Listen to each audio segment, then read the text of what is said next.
The day just a few hours after we arrived in Beira, we saw this guy on the side of the road and he was waving and he had a great big smile.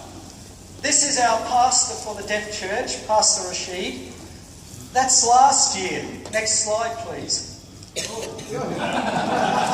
didn't even recognise him. I'm standing on the side of the road waving his arm out. But this is Rashid, and as we announced last December, he got married, and this is his wife, Dolika, sorry, I should pronounce it right, Dolika, and they are going to have a child towards the end of this year, early next year. Next one, please. This is our deaf church in Beira. It's quite changing. We have quite some challenges there, but we are reaching more into the street people. This year we had, Eva was running Bible classes in the car park of the supermarket each afternoon, and the security guards didn't kick us out, so praise God for that. Next one, please.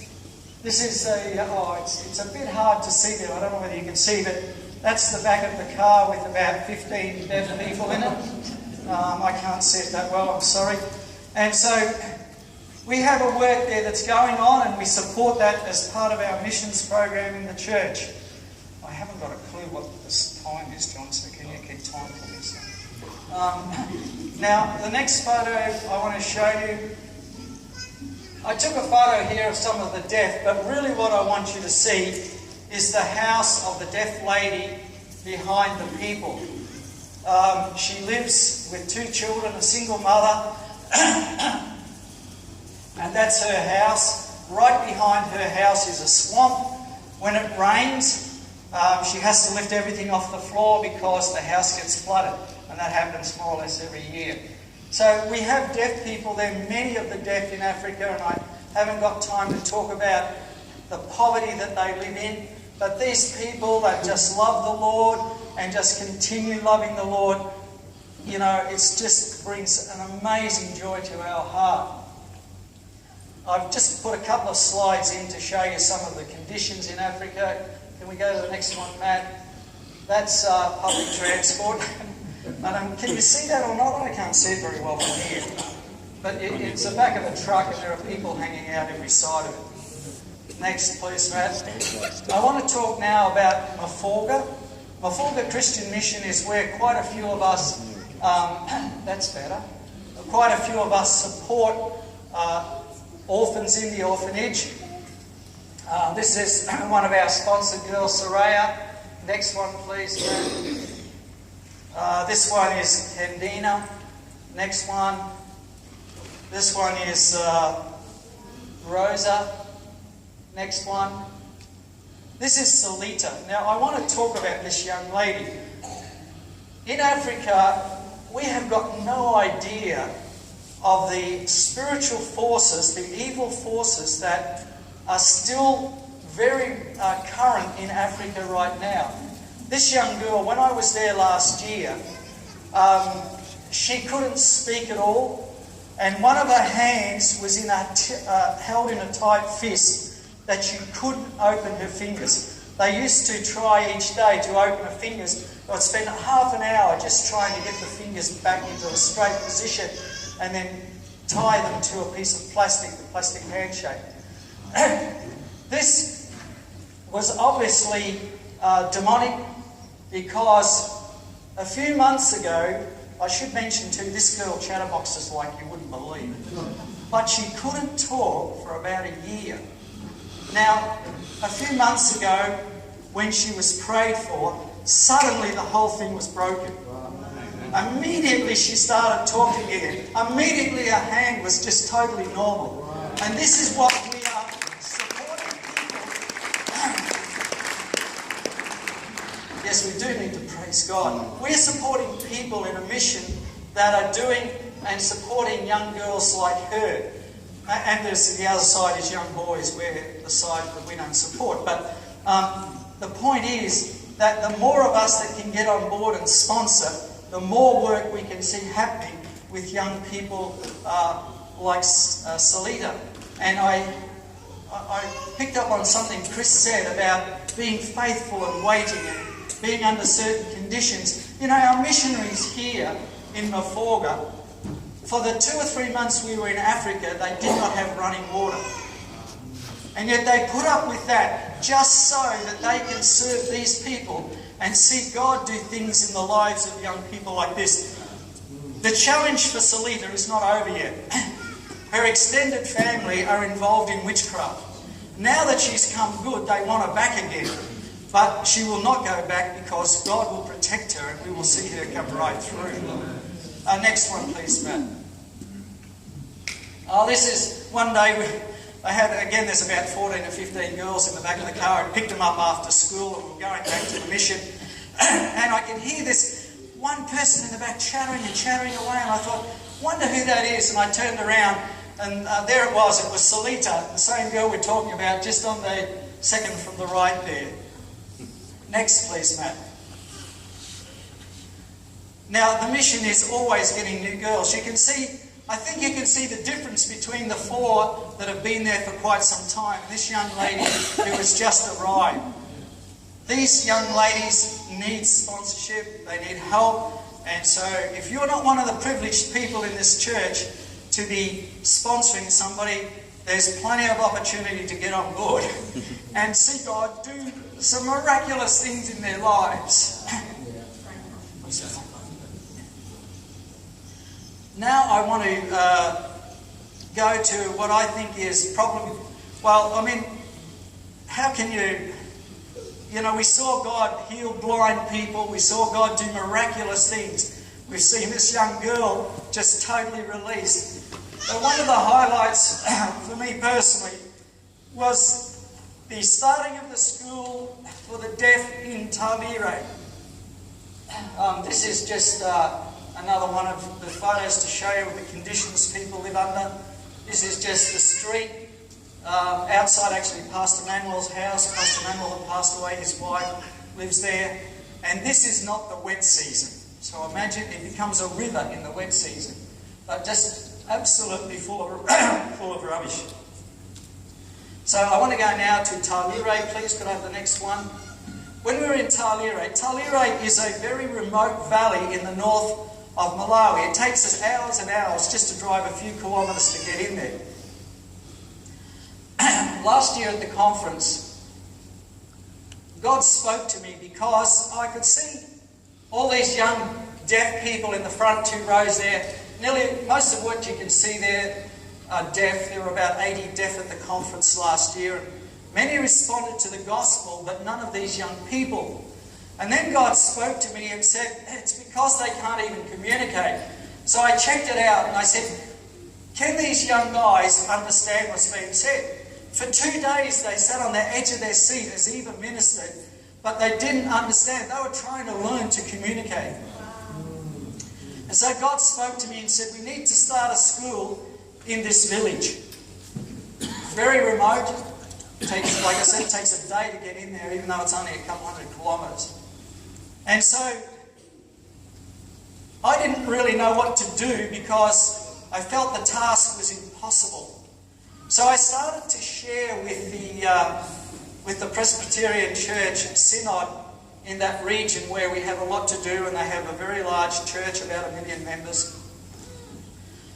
And I shared with them in their Synod office about the possibility of starting a deaf school there. They already have 3 deaf schools in the north of Malawi, so I thought that was a logical thing. They listened but did nothing.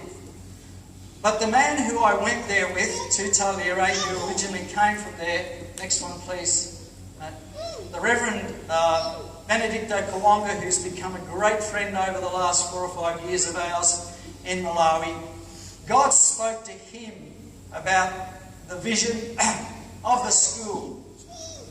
He was pastoring a church in Lilongwe, which is the capital of Malawi.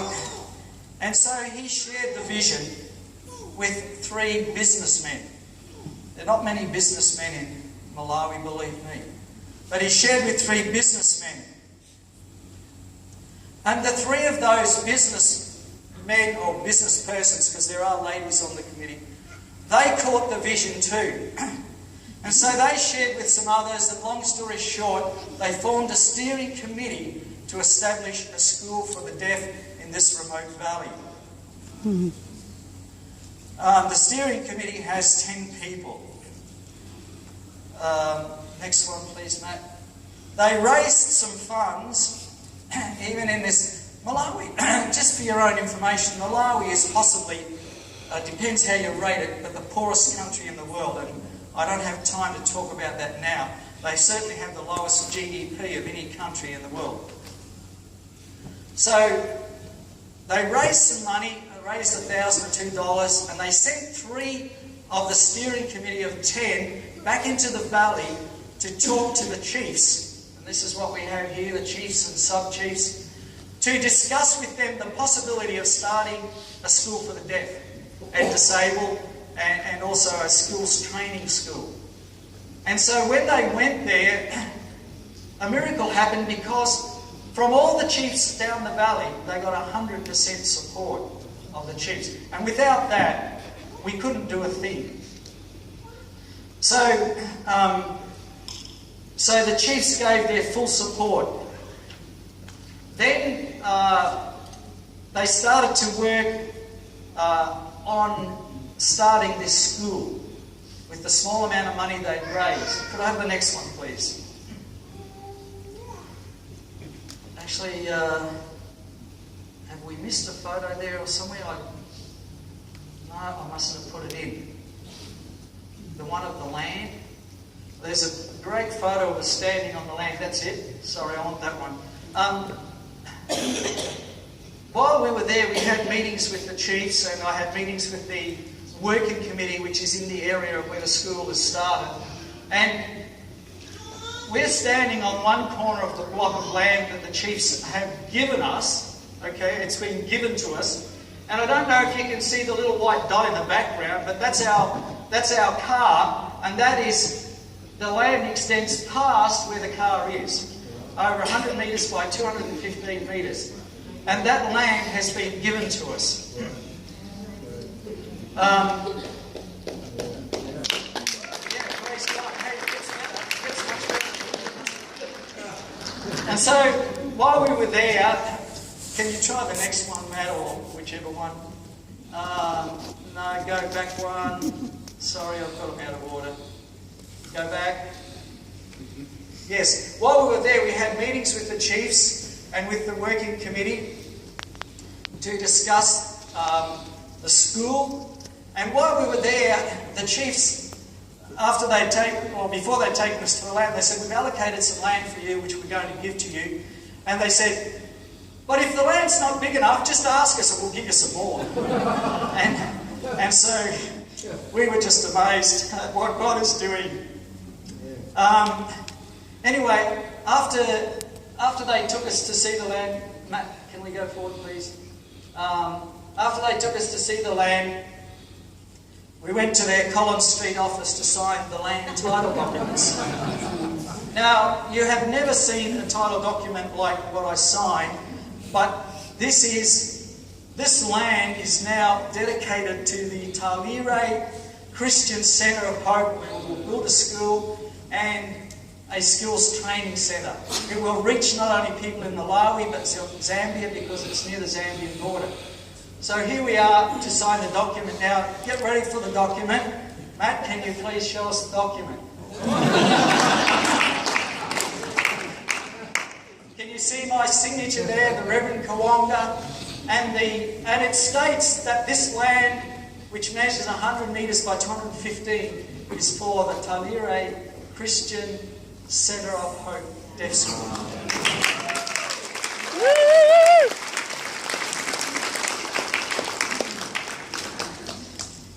Now, can I have the next one? While I was there, Eva was actually running the first 2 days of the school. I need to just say that it's starting small. They've identified about 10 or 11 students that are coming into the school this year, or come into the school this year. And Eva ran 2 days of school with them. Of course, she was teaching them the gospel, but they are going to learn to communicate properly so that they can understand the gospel, so they can hear the gospel.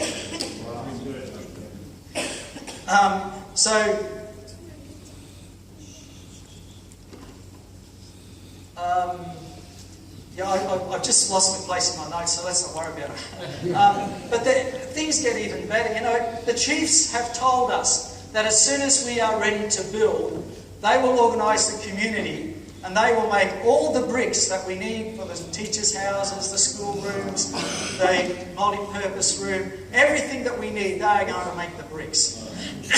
They have also organised the community, and so the community is providing all of the food, because the school will need to be a boarding school, because the deaf come over a large area in that valley. The valley extends for about nearly 100 kilometres, I think it is. And there's almost no public transport. Could we have the next one, Matt? And so while I was there, they showed me the mattresses they've already bought, the kitchen utensils. The school is starting in rented premises, and so it has started in rented premises, but everything has been provided by that steering committee in the long way. And obviously, it's a challenge for us, because this is, like I said, if not the poorest country, one of the poorest. And we are going to need to help raise funds to support this school, because our vision is to see this school grow till we have 8 grades and a skills training centre. So we're not going to, you know, each year we're going to build a new classroom, a new teacher's house, extend the general amenities room. We've also got to build dormitories and all that sort of thing. But, you know, what God has started, it's going to get done. It's going to get finished. Praise God. God is so good. God is so good. I think you can understand why we feel so excited to be involved in what God is doing. Wow.